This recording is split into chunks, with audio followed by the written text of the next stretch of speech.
Hawa matajiri walipofikia sasa, hii ni too much, yani imepitiliza kikomo. Bwana, matajiri wameendelea kuonyesha maisha ya anasa huko nchini Monaco, wakipaki yachi zao, yani ikimaanisha meli, mpaka hakuna sehemu hata ya kutema mate. Basi mrundikano huu wa mabilionea imekuwa kama ni tamaduni zao.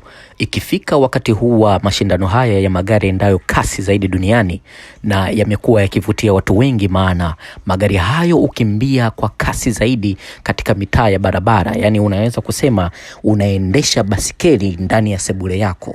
Na kinachowavutia wengi, yani unaweza ukawa ndani kwenye apartment yako unaangalia mashindano hayo kwenye TV, lakini pia unaweza kutoka nje kwenye balcony na ukachungulia ukaona magari hayo yakipita chini ya jengo lako.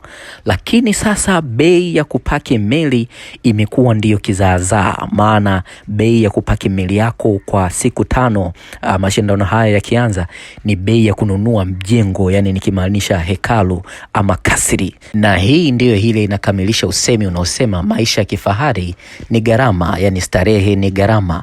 Yani unaweza kupaki meli hiyo kwa siku 5 kwa dola 100,000, yani kwa mahesabu ya haraka haraka inaweza nikawa kama ni milioni 250 hivi za kitanzania. Na hiyo ni kwa sehemu ndogo. Kwa sehemu kubwa, kama unataka kupaki sehemu kubwa, inaweza kufika mpaka milioni 400 kwa siku 5. Ni hatari.